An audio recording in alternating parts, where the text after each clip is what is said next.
12 herbs Dr. Sebi swore by, and what he claimed they could do. There's a man who claimed one plant could outperform your pharmacy, and he said it with a straight face in a courtroom. His name was Dr. Sebi, and whether you think he was a genius or a con artist, millions of people are still buying these exact herbs today because of what he taught. I'm about to show you the 12 he trusted the most, what he said they could do, and the one he warned people not to overuse. Stick around for number 1. It's the one doctors are now quietly studying. Who was Dr. Sebi? Quick context, because you need this to understand why people are obsessed with this list. Dr. Sebi was a self-taught herbalist who built an entire health philosophy around one core idea. Disease can't survive in an alkaline body. He rejected hybridized herbs, rejected most modern medicine, and built a strict herb and diet protocol that he swore by until the day he died. He was even taken to court over his claims, and won. That's the myth. Now let's get into the actual herbs, ranked by how often he prescribed them. If you're into natural health, ancestral remedies, or just love a good "what did our grandparents know that we forgot" rabbit hole, subscribe, because this channel lives here. Now, herb 12.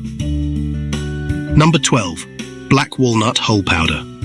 Number 12 is one of his occasional use only herbs, black walnut hull powder. Dr. Sebi used this specifically to fight parasites. The tannins inside are what do the work. They dry up mucus and, according to Sebi's teaching, kill parasites living inside the body. But here's the catch he was very clear about. This is not a daily herb. It's a cleanse-only herb, taken occasionally as a capsule or tablet. Overuse it, and you're working against your own body. Number 11, Bladderwrack, the thyroid herb. Number 11 comes straight from the ocean floor, Bladderwrack. It grows wild on the coasts of the Baltic Sea, the North Sea, and the Atlantic. Why did Sebi love it? Iodine. It's packed with it. And iodine is the mineral your thyroid runs on. He used it for underactive thyroid, for arthritis, even for digestive issues. You make it as a tea. 1 teaspoon steeped 15 minutes. But, and this matters, too much can actually backfire and worsen certain thyroid conditions. More is not always better.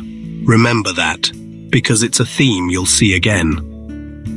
Number 10, blue vervain, the sacred herb. This one has serious history behind it. In pre-Christian England, blue vervain was considered sacred. The Romans used it to purify their homes and temples. And Dr. Sebi valued it just as much. He prescribed it constantly. He taught it could calm nerves, ease insomnia, support the liver, and even help stimulate labor in pregnant women. Which is also exactly why he warned it should never be used casually during pregnancy. Same plant. Completely different effect depending on the moment you use it. That's why herbalism isn't just eat the plant. It's knowing the timing. Number 9, burdock root, the blood cleanser. Burdock root goes back to the Middle Ages, used across China, India, and Europe to purify the bloodstream. Sebi's followers call it a nutritional powerhouse, and it genuinely does contain over 100 trace minerals. The signature move? Blend it with dandelion root for what tastes like a natural coffee alternative, or mix it with Perrier and date syrup for something closer to a homemade root beer. But if you have any kind of bleeding disorder, this is one to be cautious with. It can increase bleeding. Number 8, Cascara Sagrada, the world's natural laxative. Here's one with a wild backstory. Spanish soldiers moving through the Pacific Northwest saw native people using this bark and gave it the name Cascara Sagrada, literally sacred bark. It works fast. Most people see results within 8 to 12 hours, which is exactly why Sebi's teaching says, take it at night, not during the day, not before a long car ride. At night, so your body does its work while you sleep. And there's a real warning here. Your gut can become dependent on it if you use it constantly. 2 weeks on, then a mandatory rest.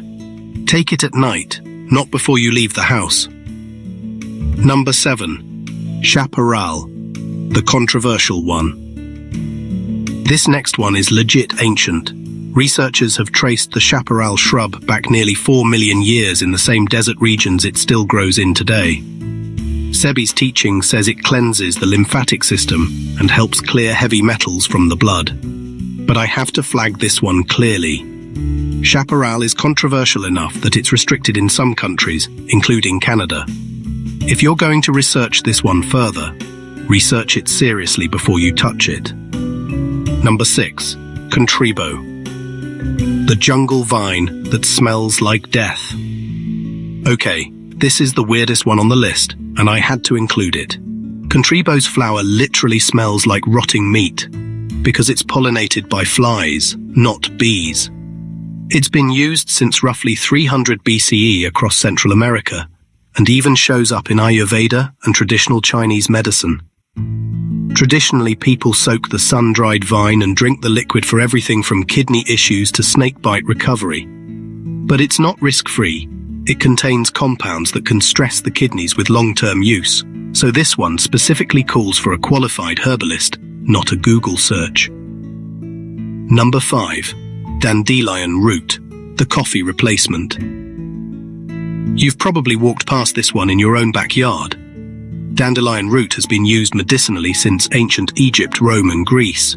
Sebi'S angle on it was liver cleansing, and he pitched it as a coffee replacement since it has a similar roasted flavor without the acidity of actual coffee.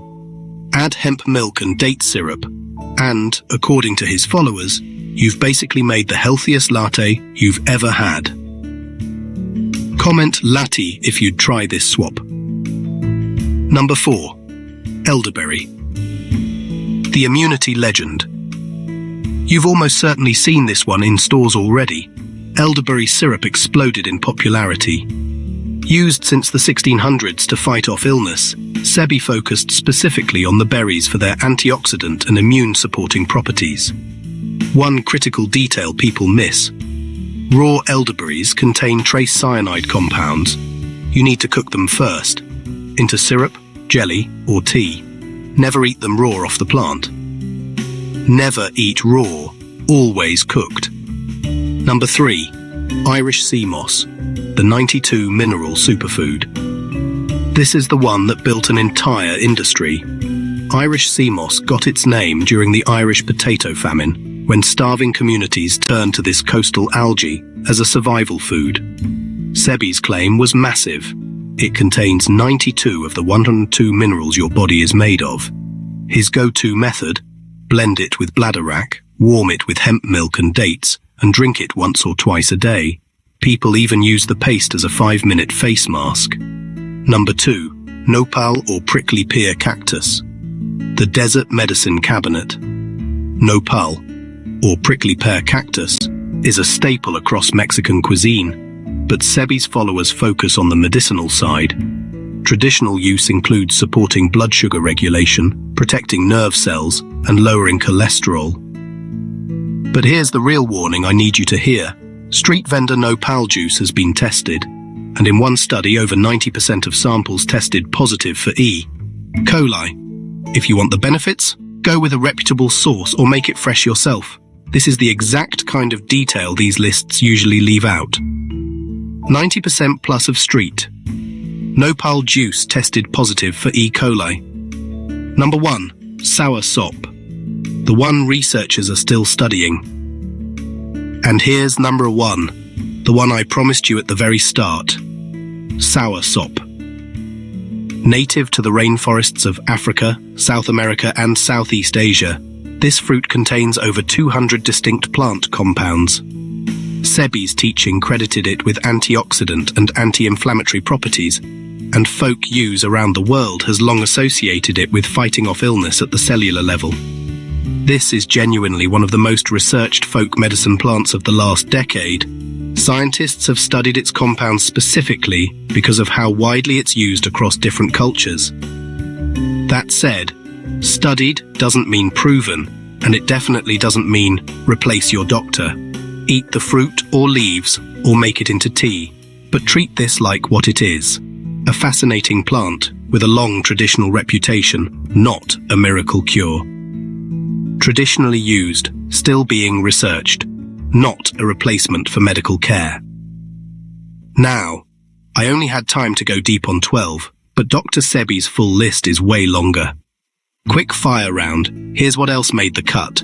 Chamomile for sleep and skin, Damiana as a mood and energy herb, Kalawala for antioxidant support, linden flower as a natural expectorant, lupulo for calming the nerves, prodigiosa for blood sugar support, red clover, historically explored for certain cancers before falling out of favor with mainstream medicine, rhubarb root and yellow dock, both used as natural laxatives and liver support herbs, sarsaparilla, one of the richest plant sources of iron, and finally, valerian root and yarrow, both leaned on for stress, anxiety, and circulation.